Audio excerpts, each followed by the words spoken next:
எனக்கு ரொம்ப பிடிச்ச ஒரு பேச்சாளர் அன்பு தம்பி.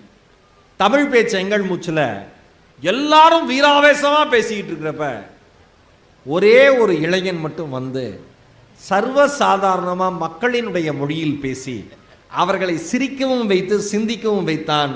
உங்கள் பகுதியை சார்ந்த கும்பகோணத்தை சார்ந்த நகைச்சுவை நாயகன் நாகமுத்து பாண்டியன். ஒரு பலத்த கைத்தடல் நாகமுத்து பாண்டியன். நாகமுத்து பாண்டியன் அவர்களை உங்கள் அனைவர் சார்பிலும் அன்போடு வரவேற்கின்றேன். பக்கத்து மாவட்டத்தை சேர்ந்த, அது எல்லாருக்கும் தெரியும், தமிழ் பேச்சு எங்கள் மூச்சில் நாகமுத்து பாண்டியனுடைய பேச்சை கேட்காதவங்க மகிழ் சிரிக்காதவங்க யாரும் இருக்க முடியாது. அந்த வகையிலே தமிழ் பேச்சு எங்கள் மூச்சினுடைய நகைச்சுவை நாயகன் அன்பு தம்பி கும்பகோணத்தை சார்ந்த நாகமுத்து பாண்டியனை ஒரு அரங்கம் நிறைந்த கைத்தட்டலோடு பேச வருமாறு பாராட்டி அழைக்கிறேன். வாங்க.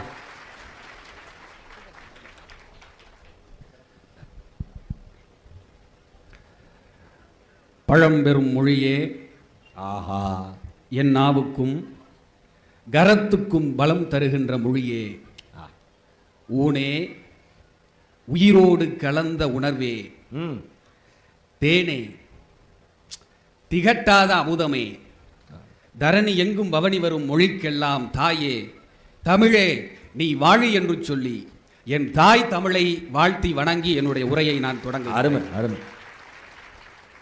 தஞ்சை பெரிய கோவில் கல்வெட்டுக்கு ஒரு தனி சிறப்பு உண்டு. அப்படியா? கணினியில் தட்டச்சு செய்ததை போன்று நேர்த்தியாக அதை வடிவமைத்திருப்பார்கள். ஆக இன்று புத்தகத்தில் செய்ததை அன்றைக்கு ராஜராஜ சோழன் கல்லில் செய்தான். அப்படிப்பட்ட பெருமை வாய்ந்த ராஜராஜ சோழனின் சொர்க்க பூமியாம் தஞ்சாவூர் மண்ணில் நடைபெற்றுக் கொண்டிருக்கின்ற, சும்மா கை தட்டுங்க, நல்லா தட்டுங்க, எல்லாம் நம்மெல்லாம் ஒரே ஊர் தானே, ஒரே குரூப்னா எல்லாருமே என்ன ஓ பாசிட்டிவா? அருமையான இந்த பட்டிமன்றத்தில் நடுவர் பொறுப்பேற்றிருக்கின்ற போற்றுதலுக்குரிய நடுவரையா அவர்களே, எண்ணணி எதிரணி பேச்சாளர் பெருமக்களே, புத்துணர்ச்சி மிக்க தஞ்சாவூர் வாழ் ரசிக பெருமக்களே, ஏ அப்பா, உங்கள் அனைவருக்கும் என்னுடைய வணக்கத்தை தெரிவித்துக் கொண்டு, அக்கா சொல்றாங்க கைத்தட்டை தாண்டி இப்படி சத்தமா பேசுறான். நடுவரையா அவர்களே, ஒருத்தவை காலையில 6 மணிக்கு அலாரம் வச்சான். சரி, அது தன்னுடைய வேலையை சரியா செஞ்சிச்சு. 6 மணிக்கு அது சரியா அடிச்சிச்சு. ஓகே. இவன் என்ன பண்றான், அதை எடுத்து கட் பண்றான், உச்சி கொட்டி கட் பண்றான். இது வேற தூங்க விடாம தொந்தரவு பண்ணுதுன்னு. ஆனா வச்சதே அவன் தான். வச்சது அவன் தான், அதை திட்டி கட் பண்றது அவன் தான். அம்மாவாசை அன்னைக்கு அகத்திக்கீரை கட்டை எடுத்துக்கிட்டு மாடு எங்க இருக்கோ அந்த இடத்துக்கு போய் இவன் தேடி போய் கொடுப்பான். சரி, அதே மாடு மறுநாள் அவன் போற வழியில குறுக்கால வந்தா சீ அந்தாண்ட போங்கிறான், சாப்பிடுங்கோ சாப்பிடுங்கோங்கிறான். மறுநாள் வந்து சீ அந்தாண்ட போங்கிறான். கொடுத்ததும் அவன் தான், விரட்டுறதும் அவன் தான். கரெக்டு தான். 120 ரூபாய்க்கு ஒரு இளநீர் பாயாசம் வாங்குறான். பயந்துட்டேன் விலையை சொன்னோன்னே. என்ன இம்மா விலை விற்கிறாங்கன்னு விமர்சனம் பண்றான். சாப்பிட்டு பார்த்துட்டு விலைக்கேத்த ருசி இருக்குதையா அப்படின்னு பாராட்டவும் செய்யறான். விமர்சனம் செஞ்சது அவன் தான், பாராட்ட செஞ்சது அவன் தான். அதெல்லாம் விடுங்க. ஒரு இன்பம் நடந்துருச்சுன்னா கோவிலுக்கு போய் உன்னை போல் ஒரு தெய்வம் இல்லைங்கிறான். உண்மை. ஒரு துன்பம் நடந்துருச்சுன்னா நீலா ஒரு தெய்வமானு கேட்கிறான். அப்ப இல்ல, இதுக்கு எல்லாரும் கை தட்டிருப்பாங்க, ஏன் தட்டலைன்னா எல்லாரும் கேட்டிருக்கோம், நான் உட்பட. அப்ப நேரத்திற்கு தகுந்தாற் போல் தன் எண்ணத்தையும் செயல்பாட்டையும் மாற்றிக்கொள்ளக்கூடிய இயல்பை கொண்டவன் மனிதன். அதற்காக மனிதன் என்ன கெட்டவனா? அதானே, கேடு கெட்டவனா? இல்லை. கெட்டவன் சொல்லிட்டு நீ பாட்டி இருக்க கூடாதா? ஜெயகாந்தன் அவர்கள் அருமையாக சொல்லுவார், வாழ்க்கை என்பது அந்தந்த நேரத்திற்கான நியாயம். அருமை. எங்களுக்கு ஒரு கட்டத்தில் வளைந்து கொடுக்க வேண்டும் என்பதுதான் நியாயம் என்று படுகிறது. நாங்க வளைந்து கொடுக்காம வேற என்ன பண்றது? என்ன பண்றது? என்ன பண்றது நிஷாக்கா? என்ன பண்றது? வளைந்து கொடுக்க வேண்டிய இடத்தில் வளைந்து கொடுக்கணும். அதுதான் மனித இயல்பு. அதை விட்டுட்டு வளைந்து கொடுக்காம இருந்தோம்னா எங்களை எல்லாம் வித்தியாசமான மனிதர்களா பாக்குறாங்க, வேற்றுக்கிரகவாசியை போல் பாக்குறாங்க. அப்படி வா. இப்ப நான் ஒரு ஆட்டோல போறேன், ரொம்ப வளர்த்தியா இருக்கேன், தலை இடிக்குது, என்ன பண்ணணும்? வளைஞ்சு உட்காரணும். வளைஞ்சு உட்காந்து குனிஞ்சுக்கிட்டு போயிட்டே இருக்க வேண்டியதுதான். அதை விட்டுட்டு ஒரு கத்தியை எடுத்து என் தலைக்கு நேராக ஒரு ஓட்டையை போட்டு தலையை வெளியே விட்டுக்கிட்டு ஆடி கார்ல போற மாதிரி போனா ஆட்டோக்காரன் அதை பார்த்துட்டு ஆடி போயிடுவானா இல்லையா? இந்த கருத்தை கேட்டு நான் ஆடி போயிட்டேன். இந்த தலைப்பை இப்படி யாருமே யோசிச்சிருக்க மாட்டாங்க உலகத்துல. ஏடா நானே கடன் வாங்கி ஆட்டோ ஓட்டிட்டு இருக்கேன், என்னடா ஓட்டையெல்லாம் போறீங்கன்னு வித்தியாசமா பாப்பானா பார்க்க மாட்டான். ஆமா. ஆட்டோ பயணத்தை விடுங்க, வாழ்க்கை பயணத்தை எடுத்துக்கோங்க. இப்போ ஒரு அதிகாரிகிட்ட, ஒரு வேலை பார்க்குற இடத்துல ஒருத்தர் வந்து ஒரு அதிகாரிகிட்ட வளைந்து கொடுக்கணும். சரி, அவர் வளைந்து கொடுக்காம நான் கண்ணியத்துக்குரியவன், ம் நேர்மையானவன், ம் என்னால் ஒருபோதும் வளைந்து கொடுக்க முடியாது, நான் ராஜினாமா செய்கிறேன் அப்படி சொல்லிட்டு ராஜினாமா செஞ்சுட்டு வந்தா வீட்டுக்கு போய் பார்த்தா தாரை தப்பட்டை மாலை மரியாதையோடு அவங்க குடும்பத்தினர் காத்திருக்க மாட்டாங்க. குடும்பத்துல அவனை ராஜினாமா பண்ணிடுவாங்க. ஆமா, என்ன தெரியுமா சொல்லுவாங்க? பிழைக்க தெரியாதவன், ஏமாளி, கையாளாகாதவன், சாம்பார், தயிர் சாதம், டால்டா, இன்னும் என்னென்னமோலாம் சொல்லுவாங்க. நீயே புது ஐடியா கொடுப்பா போல இருக்கு. டால்டாவா? மிஞ்சி மிஞ்சி போனா ஒரு 4 யூடியூப் சேனல்ல போடுவாங்க, இந்த காலத்தில் இப்படி ஒரு மனிதரா. ஆமா, 10 பேர் லைக் பண்ணுவான், நம்ம வாழ்க்கை போயிடும். அதுல அவர் கமெண்ட்ஸ் எல்லாம் போய் படிச்சாருன்னா தூக்கு போட்டு தொங்கிடுவார். அவவே நாட்டுல வேலையே இல்லாம இருக்கா, என்னடா இருக்கிற வேலையை விட்டுட்டு வர? கேட்பானா கேட்க மாட்டானா? நிச்சயமா கேட்பான். வளைந்து கொடுக்க வேண்டிய இடத்தில் வளைந்து கொடுத்தால் தான் சாதாரண மனிதன், இல்லை என்றால் வித்தியாசமான மனிதன். உண்மை. ஏற்றுக்கிறீங்களா இல்லையா? நீ வாழ்க்கை அப்படி ஆயிடுச்சே. கை தட்டுங்க, எதிரணிக்கு அப்புறம் சாதகமாயிரும். அதாவது அவனை பேசி முடிச்சோன்னா கை தட்டிடுங்க, இல்லைன்னா கேட்டுட்டே இருப்பேன். நாமத்து பண்ண பத்தி எனக்கு தெரியும். இல்ல, நீங்களே ஒரு ஃப்ளோல இருந்துங்க. ஓ, முடிச்சு விட்டா போல இருக்குன்னு கை தட்டி இருக்க. வேற வழி இல்லை. இல்லைன்னா நான் ஆரம்பிச்சு விட்றேன், கவலைப்படாதப்பா. நான் உனக்காக வளைந்து கொடுக்குறேன்பா. இப்போ நான் ஒரு நிறுவனத்துக்கு வேலைக்கு சேர்றேன், MCA முடிச்சிருக்கேன். சரி, ஒரு ஜூனியரா ஃப்ரெஷரா வேலைக்கு இப்போ படிப்பை சொல்லிவிட்டானா அப்புறம் நட்சத்திரம் எல்லாம் சொல்லுவான் பாருங்க. என்ன ஆள் எனக்கு தெரியாத கூட ஒரு சீசன் ஃபுல்லாக ட்ராவல் பண்ணியிருக்கேன். இல்லை, MCA படிச்சிருக்கேன். சரி, 82%. சப்ஜெக்ட் வைஸ் மார்க்க சொல்ல, அதெல்லாம் எனக்கு இருக்கிறதுக்கு. ஒரு ஜூனியரா ஃப்ரெஷரா போய் ஜாயின் பண்றேன். அந்த கம்பெனியில் இருக்கிற மேல் அதிகாரி கிட்ட இருந்து சரி பர்சனாலிட்டி ஸ்கில்ஸ், ஒர்க்கிங் ஸ்கில்ஸ் இதையெல்லாம் கத்துக்கணும்னு ஒரு ஆர்வத்தோட போறேன். ஆனா அங்க போய் பார்த்தா எல்லாரும் செய்யற ஒரே வேலை ஜால்ரா என்கிற இசைக்கருவி வாசிக்கிறது தான். என்ன எப்படி சொல்லிட்டேன்? ஆமா, மேனேஜர் MDக்கு வாசிக்கிறார், டீம் லீடர் மேனேஜருக்கு வாசிக்கிறார், சீனியர் மேனேஜருக்கு வாசிக்கிறார், ஜூனியர் நான் மட்டும் வாசிக்காம இருந்தா நல்லா இருக்குமா? வாசித்தே தீர வேண்டும். ஆட்டோமேட்டிக்கா நான் வாசிக்க ஆரம்பிச்சிட்டேன். அப்பதான் அங்க பொழப்பு ஓட்ட முடியும். ஒட்டுமொத்த மனித குலத்தினுடைய தேசிய கீதமே ஜிங் ஜாக். அதுவும் இப்பெல்லாம் அதுல வாசிக்கிறதுலே காம்படிஷன் அதிகமாயிருச்சு. முன்னாடி எல்லாம் காம்படிஷன் கம்மி, சின்னதா வாங்கி வாசிச்சா போதும். இப்பெல்லாம் அந்த கைலாய வாத்தியம் செண்டை மேளத்துக்கு வாங்குற மாதிரி பெருசா வாங்கி அடிக்க வேண்டியதா இருக்கு. இப்ப ஆன்லைன்ல நான் ஒன்னு ஆர்டர் கொடுத்திருக்கேன், 2 தாம்பாளத்துல அப்படி ஒரு கயிறை இணைச்சு அடிக்கிற மாதிரி. உங்களுக்கெல்லாம் நான் ஒரு வேண்டுகோள் வைக்கிறேன், உங்கள் குழந்தைகளுக்கு நீங்கள் கரையத்தா சொல்லிக் கொடுங்கள். எதை? 2 தாம்பாளத்தை வச்சு அடிக்கிறதா? இருங்க வரேன், அதுக்கு தானே வரேன். அது ஒரு பாயிண்ட். கரையத்தா சொல்லிக் கொடுங்கள், சிலம்பம் சொல்லிக் கொடுங்கள், ஸ்போக்கன் இங்கிலீஷ் சொல்லிக் கொடுங்கள், என்ன வேணாலும் சொல்லிக் கொடுங்க. ஆனா நீங்க அதுக்கு முன்னாடி சொல்லிக் கொடுக்க வேண்டியது ஒண்ணு, இசைக்கருவி ஜால்ரா என்கிற இசைக்கருவி இல்லாமலே வாசிக்கிறது எப்படின்னு கத்துக் கொடுங்க. உங்க குழந்தைகள் எல்லாம் புழைச்சு. பிராக்டிக்கலா பேசுறேன் தம்பி, யதார்த்தம், இன்னைக்குள்ள யதார்த்தத்தை. அதுதான் இவங்கெல்லாம் நிமிர்ந்து நிற்கணும்னு பேச வந்திருக்காங்க. ஆமா, இந்நேரத்துக்கு சிக்னல் கீழே இருக்கிற சில மாதிரி அவங்க நிமிர்ந்துல நிக்கணும். ஏன் வளைந்து நாற்காலியிலே அமர்ந்திருக்கிறார்கள்? பா, அடுத்த லெவல் போறிய பேச்சுல நீ. அப்ப உட்கார வேண்டிய இடத்தில் உட்கார வேண்டும், நிற்க வேண்டிய இடத்தில் நிற்க வேண்டும் அவங்களுக்கு தெரிஞ்சிருக்கு. அதெல்லாம் விடுங்க, நான் விட்டுட்டேன், அது பாயிண்டே இல்ல. இந்தியன் தாத்தா இப்ப ரீஎன்ட்ரி கொடுத்தார் 2024. அதை ஏன் நினைவுபடுத்துகிறாய்? நீதி நேர்மை ஒரு வயலும் போய் பார்க்கல. 12 செகண்ட் தூக்கி போடு, நீதியாவது நேர்மையாவதுன்னு இந்தியன் தாத்தாவே வளைந்து கொடுக்கின்ற காலம் இந்த காலம்ங்கிறத மறந்துடாதீங்க. உண்மை உண்மை. நம்மால நீதி நேர்மைலாம் எங்கெங்க நல்லதா பேசினா பூமர்ன்றான், ரொம்ப பேசுறாருங்க எல்லாம். அவர் ஒரே அட்வைஸ்னு எரிச்சலாரானுங்க பசங்கள்லாம். கரெக்ட். நம்ம தஞ்சாவூருக்கு வந்திருக்கோம்.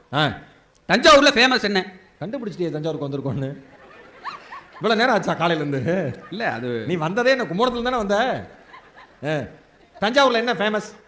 தலையாட்டி பொம்மை. தலையாட்டி பொம்மை. தலையாட்டி பொம்மையில 2 இருக்கு. ஓ அப்படியா? ஒன்னு அடியில் அப்படி வளைந்து இருக்கும், மேல குறுகலா இருக்கும், தேங்காய் மாதிரி இருக்கும். அது எந்த பக்கம் சாட்சி வச்சாலும் நேரா வந்துடும். ஆமா, எதிரணி மாதிரி நிமிர்ந்து நின்றுவாங்க. அதுக்கப்புறம் லேட்டஸ்டா ஒன்று வந்துச்சு, தலை தனியா உடம்பு தனியா காலு தனியா, அது பாட்டு காத்துல ஆடிக்கிட்டு வளைஞ்சிக்கிட்டு இருக்கும், எங்க அணி மாதிரி வளைந்து கொடுக்கிறது லேட்டஸ்ட். ஆனா ஒரிஜினல் தலையாட்டி பொம்மை நீங்க முதல்ல சொன்னதுதான். கரெக்ட் தானே? அதுதான் அற்புதமா சொன்னீங்க, ஒரிஜினல் அதான். ஆமா, நான் சொல்றேன், இன்னைக்கு தேதியில தஞ்சாவூருக்கு வருகின்ற சுற்றுலா பயணிகள் அதிகம் விரும்பி வாங்கி செல்கின்ற பொம்மை எது தெரியுமா? எது? முதல்ல சொன்னது இல்ல, 2வது சொன்னதுதான். அந்த காத்துல ஆடிட்டு இருக்கு பாருங்க, அதை தான் வாங்கிட்டு போறான். வளைந்து வளைந்து நெளிந்துட்டு இருக்கு பாருங்க, அதை தான் வாங்கிட்டு போறான். ஆக பொம்மையில் கூட எது வளையுதுன்னு தான் பாக்குறான். இல்ல, என் ஃப்ரெண்டு கூட அந்த மாதிரி ஒரு பெண்மணி பொம்மை வச்சு தலை ஆட்டிகிட்டே இருக்கிற மாதிரி காரில் வச்சுருந்தார் சின்னதாக.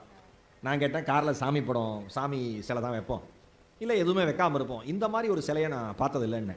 வீட்டில் என் பொண்டாட்டி தான் எதுக்கும் தலையாட்ட மாட்டேங்கிறா, இந்த பொம்பளையாவது தலையாட்டிட்டு இருப்பாளேன்னு நான் பேசிக்கிட்டே இருப்பேன் சாருங்கிறார். அவரும் வருது அந்த மாதிரி. அதை கூட விடுங்க.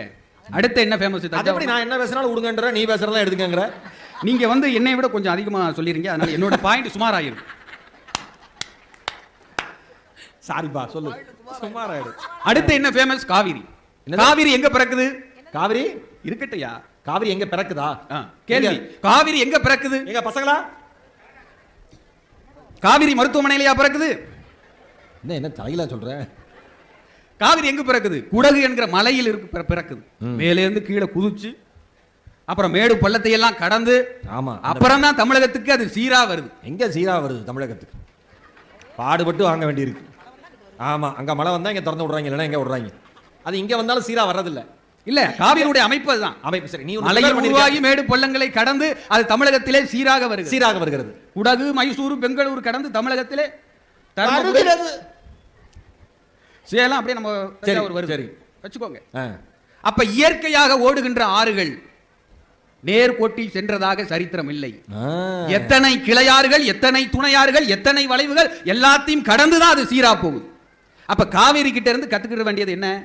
வளைந்து நெளிந்து போகும் பாதை மங்கை மேக கூந்தலம். ஐயோ, நான் எங்கேயோ போயிட்டேன். வளைந்து நெளிந்து போகணும்னு வளைந்து நெளிந்து போன பிறகுதான் நாம் ஒரு நிலைக்கு அப்புறம் தான் சீராக செல்ல முடியும் என்று காவிரியிடமிருந்து நாம் கற்றுக்கொள்ள வேண்டும். அது மட்டுமல்ல, அந்த பையன் நல்லா பேசுறப்ப சில பேர் கை தட்டணும்னு தோணுது. அக்கா நீங்க நல்லா கை தட்டி இருக்கேன். நம்ம ஊர்ல ஸ்டார்டிங் ட்ரபிள் தான். ஒருத்தர் நல்லா தட்டிட்டீங்கன்னு வச்சுங்களேன், தட்டணும்னு என்ன இருக்கிற எல்லாருமே தட்ட ஆரம்பிச்சிரும். அவ்வளவுதான், வேற ஒன்றும் கிடையாது. இப்போ ரோட்ல போயிட்டே இருப்பீங்க, 10 பேர் நிக்கிறான்னு வச்சுங்களேன், நீங்களும் நிற்பீங்கல்ல, என்னன்னே தெரியாது. என்னது அவன் சொல்லுவான், எனக்கும் தெரியல, நிக்கிறேன் இப்பதான். அவரு கடைசியில் 10 பேர் சும்மா நின்று இருக்காங்க, அங்க எதுவுமே நடக்கல. அந்த மாதிரி ஆயிடும். அதனால தட்டணும்னா நல்லா தம்பி பிடிச்ச மாதிரி நல்லா தட்டி விடுங்க, அவர் உற்சாகமா பேசுவான். நன்றி நன்றிண்ணே. எவ்வளவு உனக்காக பாடுபட வேண்டியிருக்கு பாரு. அதே மாதிரி எப்பேற்பட்ட மனிதனையும் ஒரு கட்டத்தில் வாழ்க்கை வளைந்து கொடுக்க வைத்திரும். சபாஷ். பாரதி மாதிரி ஒரு நிமிர்ந்த மனிதன் இந்த உலகத்தில் கிடையாது. அப்பேற்பட்ட மனிதனையே வாழ்க்கை ஒரு கட்டத்தில் கையேந்த வைத்து விட்டது. சோத்துக்கு வழியில் பால் வாங்க காசு இல்ல, மளிகை ஜாமான் வாங்க காசு இல்ல, குடியிருந்த வீட்டுக்கு கூட முறையாக வாடகை செலுத்த முடியவில்லை பாரதிக்கு. செல்லமா கோச்சிக்கிட்டு போயிட்டாங்க ஒரு கட்டத்தில். அப்ப வளர்த்ததுதான் தாடி, தாடியோடு இருக்கின்ற புகைப்படம் அப்ப எடுத்ததுதான்.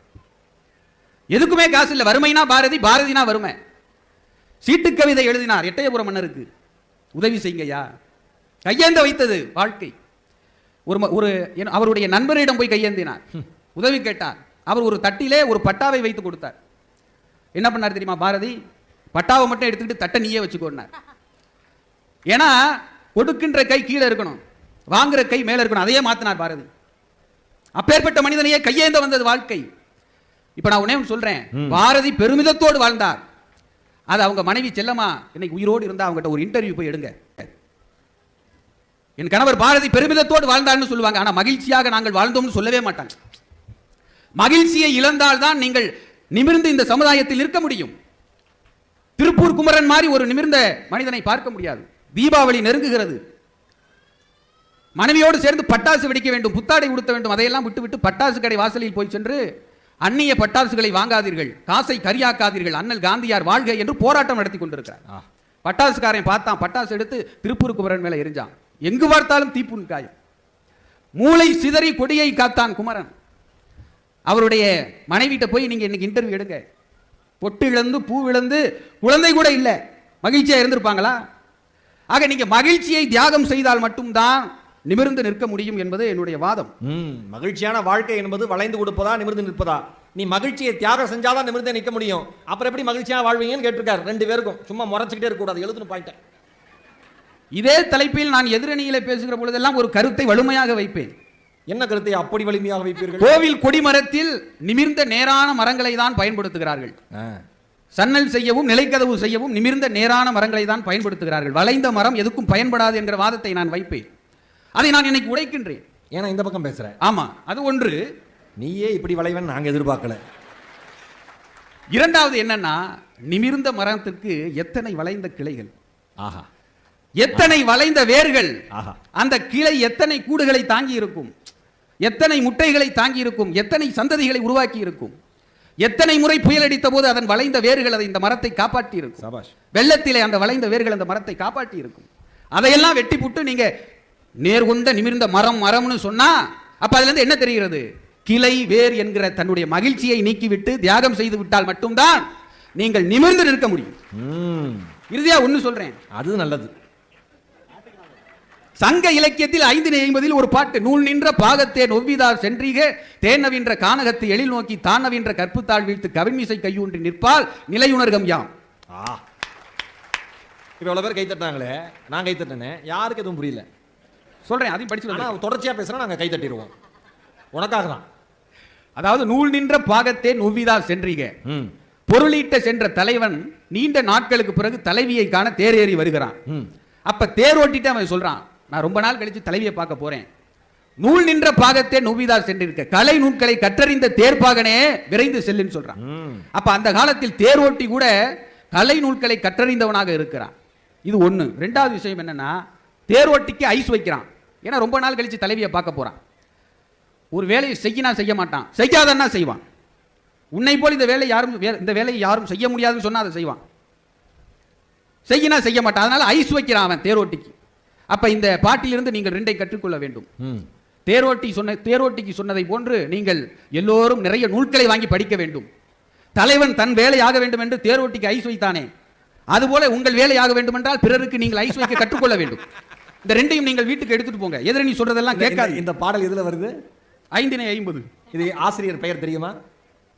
ஒரு ஆசிரியர் எழுதியிருக்கிறார். இல்ல 5:50 இந்த பாடலுக்கு இப்படி ஒரு விளக்கத்தை ஒரு தமிழ் சான்றோர் கூட உணர்ந்திருக்க மாட்டாங்க. எல்லாம் சிந்தனை தான். சிந்தனை தான். ஓ சிந்தனை தானே. இறுதியாக ஆ. நான் இந்த மேடையில், இந்த மாவட்டத்தை சேர்ந்தவன், பள்ளி கல்லூரி படிக்கின்ற காலத்தில் பேச்சு போட்டிகளில் இந்த மேடையில் ஏறி பரிசு பெற்று இருக்கிறேன். அப்படியா? ஆமா. ஆஹா. இங்கே மீண்டும் பல ஆண்டுகள் கழித்து ஒரு சிறப்பு பட்டிமன்றத்தில் ஒரு சிறப்பு பேச்சாளராக நின்று பேசுவதில் பெரும் மகிழ்ச்சி கொள்கிறேன். அப்பொழுது எனக்கு நடுவர் மதிப்பீடு யார் போடுவாங்கன்னா பெருவுடையார் என்கிற ஒரு சார், அந்த சார் இங்கே வந்திருக்காங்க. அப்படியா? அவங்க என்னை விட ரொம்ப மகிழ்ச்சி அடைவாங்கன்னு நினைக்கிறேன். ஏன்னா சரியான ஒரு நபரை நாம தேர்ந்தெடுத்திருக்கிறோன்னு. அது நீயே சொல்லக்கூடாது. முடிஞ்சோன்னு நான் கேட்டுக்கிறேன். நன்றி, வணக்கம்.